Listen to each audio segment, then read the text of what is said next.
आज हम पढ़ेंगे parts of speech. Parts of speech मतलब होता है बोलचाल के भाग। पार्ट्स ऑफ स्पीच मतलब बोलचाल के भाग। अब देखेंगे पार्ट्स ऑफ स्पीच होते किस चीज से।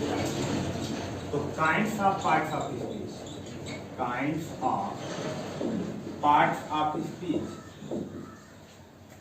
Kinds of parts of speech मतलब बोलचाल के भाग। यानी kinds of part of speech मतलब होता है कि पार्ट्स ऑफ स्पीच के कितने प्रकार हैं, पार्ट्स ऑफ स्पीच के कितने प्रकार हैं। तो पार्ट्स ऑफ स्पीच 8 प्रकार के होते हैं, 8 टाइप। पार्ट्स ऑफ स्पीच 8 प्रकार के होते हैं। फर्स्ट नंबर पे आएगा नाउन, सेकेंड नंबर पे आएगा प्रोनाउन, थर्ड नंबर है एडजेक्टिव, फोर्थ नंबर है वर्ब, फाइव नंबर है एडवर्ब, सिक्स नंबर है प्रीपोजिशन, प्रीपोजिशन, सेवन नंबर है कंजंक्शन,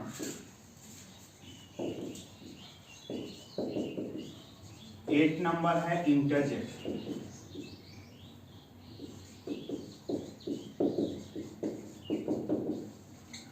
पार्ट्स ऑफ स्पीच 8 प्रकार के होते हैं।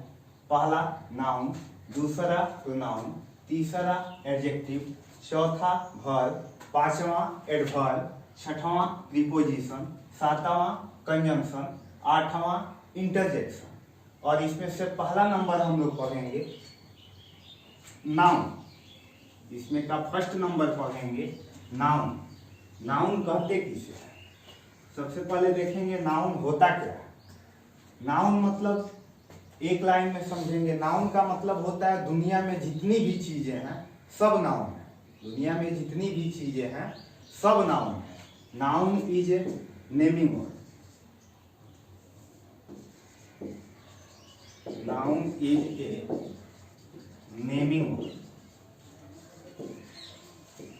यानी दुनिया के जितने भी नाम हैं सब नाउन है। दुनिया के जितने भी नाम हैं सब नाउन है। जैसे पेन, पेन एक प्रकार का नाउन है। जैसे ये बोर्ड दिख रहा है, बोर्ड भी नाउन है। चेयर दिख रहा है, चेयर भी नाउन है। यानी जो भी नाम है वो नाउन है। दुनिया का जो भी नाम है वो नाउन है। जैसे देखेंगे एग्जाम्पल, मोहन नाम है तो नाउन है, चेयर नाम है तो नाउन है, पेन नाम है तो नाउन है, बुक नाम है तो नाउन है। बुक के अलावा हो जाएगा आपका टेबल, नाम है तो नाउन है। नाउन का एक लाइन का डिफिनेशन है, किताबों में बहुत कुछ मिलता है। नाउन मतलब होता है संज्ञा। नाउन का एक लाइन का डिफिनेशन है, नाउन ये नेमिंग वर्ड, यानी कि कोई भी नाम नाउन है। कोई भी नाम नाउन है, चाहे किसी व्यक्ति का नाम हो, वस्तु का नाम हो, जगह का नाम हो, या कोई भी चीज हो वो नाउन है। हमारे अगल बगल में जितनी चीजें दिखती हैं वो सब नाउन है। अब देखेंगे नाउन के प्रकार। नाउन होते कितने प्रकार के होते हैं? तो नाउन होते हैं 2 प्रकार के। नाउन होते हैं 2 प्रकार के। पहला होगा काउंटेबल नाउन, दूसरा होगा अनकाउंटेबल। नाउन कितने प्रकार के होते हैं? 2 प्रकार के। पहला काउंटेबल नाउन, दूसरा अनकाउंटेबल नाउन। नाउन 2 प्रकार के होते हैं। पहला होगा काउंटेबल नाउन, काउंटेबल नाउन, दूसरा होगा अनकाउंटेबल नाउन, अनकाउंटेबल नाउन।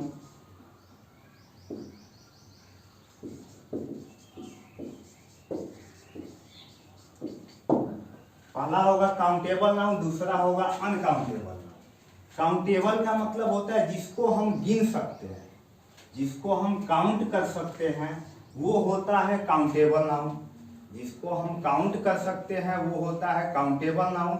और दूसरे नंबर पर है अनकाउंटेबल, यानी जिसको हम काउंट नहीं कर सकते हैं वो होता है अनकाउंटेबल नाउन। फर्स्ट नंबर है काउंटेबल नाउन, यानी जिसको हम काउंट कर सकते हैं, काउंटेबल नाउन। दूसरा होता है अनकाउंटेबल नाउन, यानी जिसको हम काउंट नहीं कर सकते हैं वो होता है अनकाउंटेबल। तो देखेंगे काउंटेबल नाउन का डिफिनेशन किसको किसको हम काउंट कर सकते हैं। तो द नाउन विच डेनोट्स, तो ऐसे करते हैं the noun which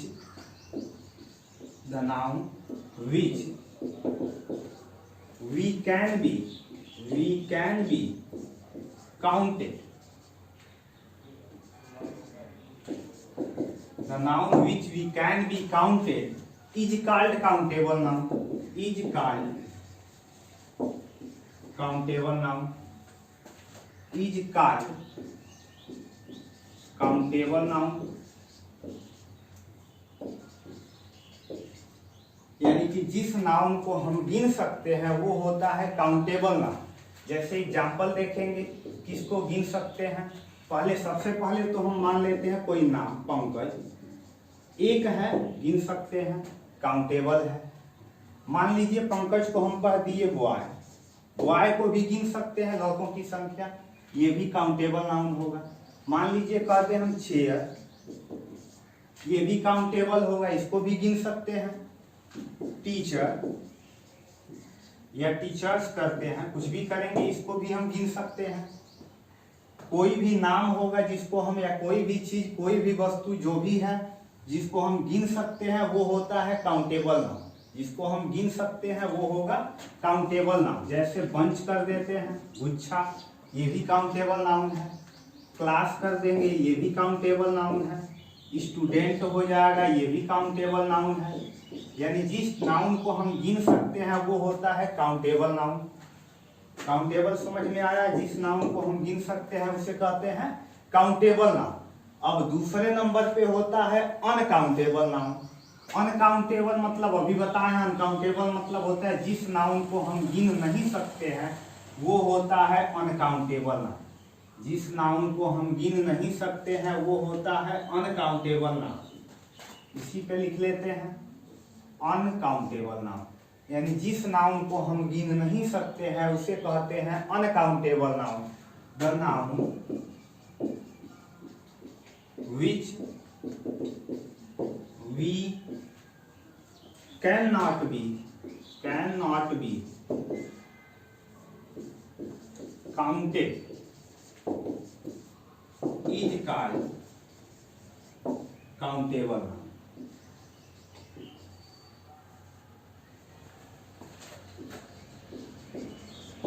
Countable noun। The noun which we can not be counted is called countable noun। यानी जिस नाउन को हम काउंट नहीं कर सकते हैं, मतलब गिन नहीं सकते हैं, उसे कहते हैं अनकाउंटेबल नाउन। जैसे एग्जांपल देखेंगे, अगर हमारे पास आ जाए गोल्ड, गोल्ड मतलब सोना, इसको गिन सकते हैं? नहीं गिन सकते। नहीं गिन सकते हैं तो होगा ये अनकाउंटेबल नाउन। इसके बाद आ जाएगा मान लीजिए राइस, चावल, इसको भी नहीं गिन सकते हैं, ये भी है अनकाउंटेबल नाउन। इसके बाद मान लीजिए हेयर, बाल, बाल भी अनकाउंटेबल नाउन होता है। ऑनेस्टी, ईमानदारी, किसी की ईमानदारी को हम नहीं गिन सकते, कितना ईमानदार है, एक ईमानदार है, दो ईमानदार है, 5 ईमानदार है, ये भी होगा अनकाउंटेबल नाउन। ब्रेवरी, ब्रेवरी मतलब होगा बहादुरी, किसी के बहादुरी को भी हम नहीं गिन सकते हैं, वो होगा अनकाउंटेबल नाउन।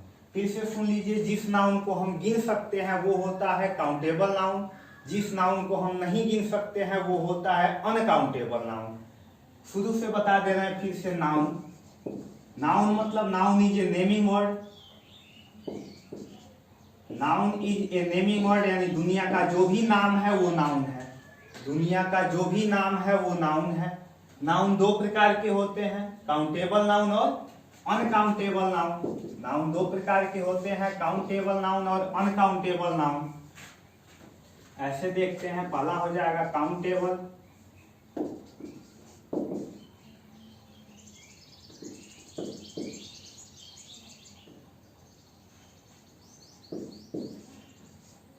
दूसरा हो जाएगा अनकाउंटेबल। पहला होगा काउंटेबल, दूसरा होगा अनकाउंटेबल। नाउन के 2 टाइप होते हैं, काउंटेबल और दूसरा अनकाउंटेबल। काउंटेबल अभी बताया है। काउंट मतलब होता है गिनना, एबल मतलब होगा योग्य। एबल मतलब योग्य, काउंट मतलब गिनना, एबल मतलब योग्य। यानी जो नाउन गिनने योग्य होगा वो होगा काउंटेबल नाउन, और जो नाउन गिनने योग्य नहीं होगा वो होगा अनकाउंटेबल नाउन। काउंटेबल नाउन मतलब जिसको गिन सकते हैं उसे काउंटेबल नाउन कहेंगे, जिसको नहीं गिन सकते हैं उसे अनकाउंटेबल नाउन कहते हैं।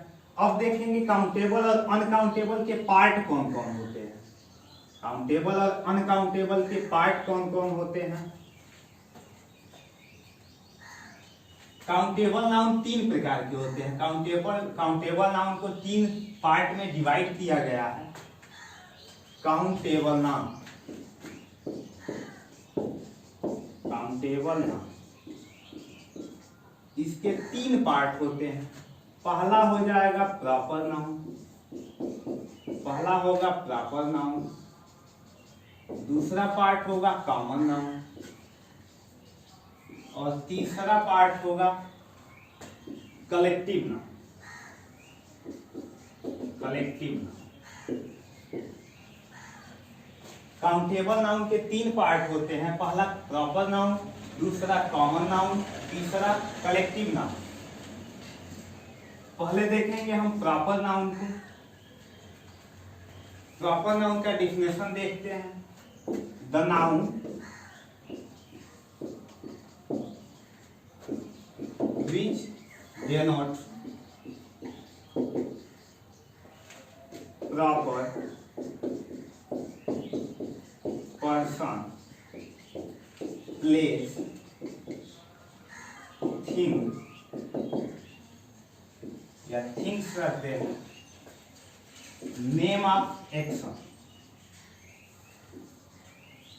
एंड कर लेते हैं एंड नेम ऑफ एक्शन।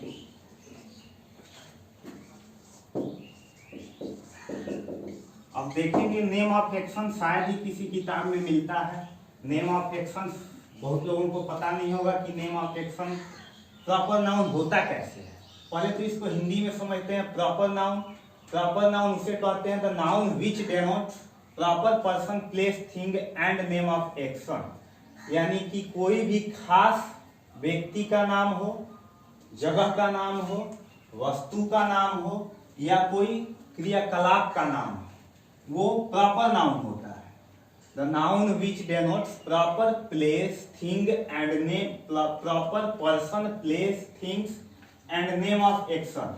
यानी किसी भी व्यक्ति का अगर नाम रहेगा तो वो होगा प्रॉपर नाउन। जैसे देखेंगे किसी व्यक्ति का नाम मान लीजिए मोहन, मोहन होगा आपका प्रॉपर नाउन। कोई मान लीजिए लड़की का नाम रीता, ये भी होगा प्रॉपर नाउन। अब देखेंगे प्लेस का नाम, प्लेस का नाम होना चाहिए। प्लेस मतलब होता है स्थान। किसी स्थान का नाम ले लेते हैं जैसे गाजीपुर, ये भी नाम है, होगा प्रॉपर नाउन। किसी वस्तु का नाम ले लेते हैं, थिंग्स मतलब वस्तु, सोनाटा वॉच, सोनाटा वॉच, ये भी होगा हमारा प्रॉपर नाउन। और नेम ऑफ एक्शन स्विमिंग,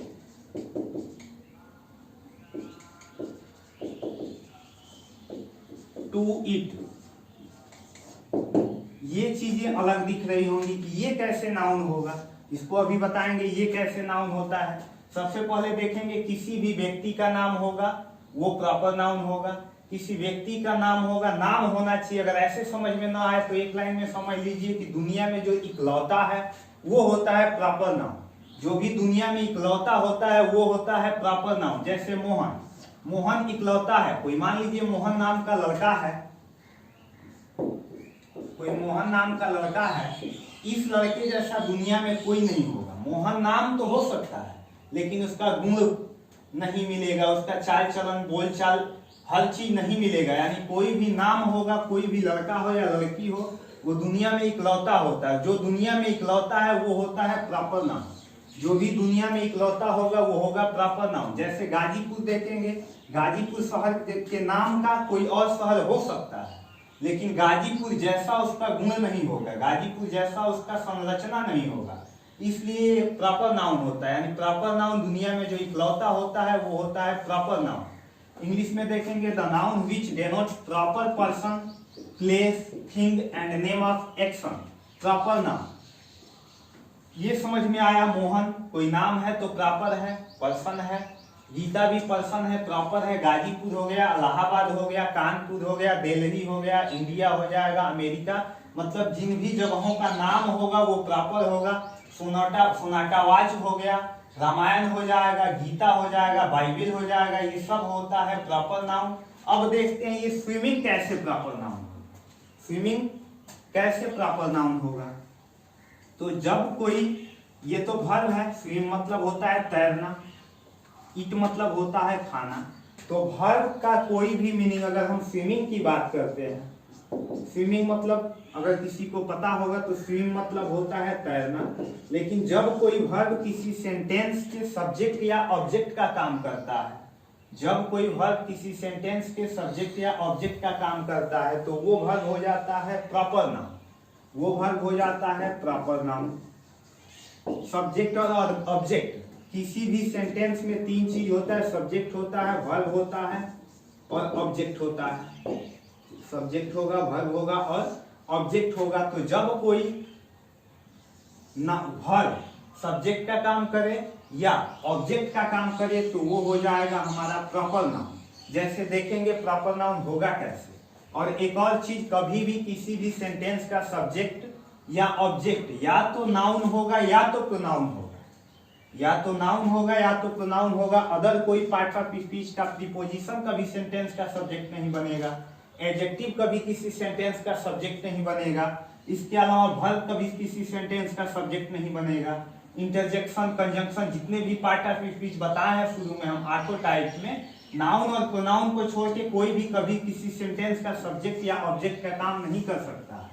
यानी कभी भी सेंटेंस के सब्जेक्ट के रूप में जो चीज यूज हुआ है वो समझ लीजिए या तो नाउन है या तो प्रोनाउन है। तो बात करेंगे स्विमिंग मतलब तैराकी होता है। स्विमिंग लिखेंगे, swimming is a good exercise. तैराकी एक अच्छा अभ्यास है। तो स्विमिंग यहाँ पे देखिए वर्ब से पहले आया है, हेल्पिंग वर्ब है। और जब कभी किसी भी मीनिंग के बाद हेल्पिंग वर्ब का यूज होता है तो समझ लीजिए वो मीनिंग जो है वो सब्जेक्ट है, वो मीनिंग सेंटेंस का सब्जेक्ट होता है। और सब्जेक्ट या तो नाउन होगा या तो प्रोनाउन होगा, अभी बताए हैं। तो ये वर्ब तो है स्विम, लेकिन आईएनजी लग गया और ये सेंटेंस के सब्जेक्ट के रूप में काम करने लगा तो ये हो जाएगा हमारा नाउन। और नाउन में होगा ये प्रॉपर नाउन। ऐसे ही देखेंगे। और 2 + V1 जो होता है सब लोग पढ़े होंगे, इन्फिनिटिव होता है, लेकिन इन्फिनिटिव भी नाउन की तरह यूज होता है। जैसे स्विमिंग है ये जिरंड होता है, लेकिन जिरंड जब नाउन की तरह यूज होता है तो वो प्रॉपर नाउन हो जाता है। ठीक उसी प्रकार कोई भी वर्ब का फर्स्ट फॉर्म, जैसे ईट लिखे थे, इससे पहले अगर टू लग जाए, या मान लीजिए प्ले लिख दे और प्ले से पहले टू लग जाए, तो ये इन्फिनिटिव तो होता है। लेकिन अगर किसी सेंटेंस के सब्जेक्ट या ऑब्जेक्ट के रूप में अगर इसका यूज होता है तो ये हो जाएगा हमारा प्रॉपर नाउन। जैसे एग्जांपल देखेंगे, he is going to meet her, वह उससे मिलने जा रहा है। मीट ये भी तो वर्ब है, लेकिन इससे पहले अगर टू लग गया ये सेंटेंस के ऑब्जेक्ट का काम कर रहा है। और जब ऑब्जेक्ट का काम करेगा तो ये नाउन होगा। और ये कौन सा नाउन होगा? तो प्रॉपर नाउन होगा। ये कौन सा नाउन होगा? प्रॉपर नाउन होगा। कोई भी वर्ब का मीनिंग अगर सेंटेंस के सब्जेक्ट के या ऑब्जेक्ट के रूप में काम करे तो वो प्रॉपर नाउन का काम करता है। फिर से देखेंगे प्रॉपर नाउन, दुनिया में जो भी चीजें इकलौती हैं, अकेली हैं, वो सब होता है प्रॉपर नाउन। इसके बाद अब कल बताएंगे जो भी इसका चीज बचा है। प्रॉपर के बाद कॉमन, कलेक्टिव, मटेरियल, अनकाउंटेबल में मटेरियल भी आएगा, एब्स्ट्रैक्ट भी आएगा। इन सब चीजों को अब हम अगले वीडियो में बताएंगे। आज के लिए यही, धन्यवाद।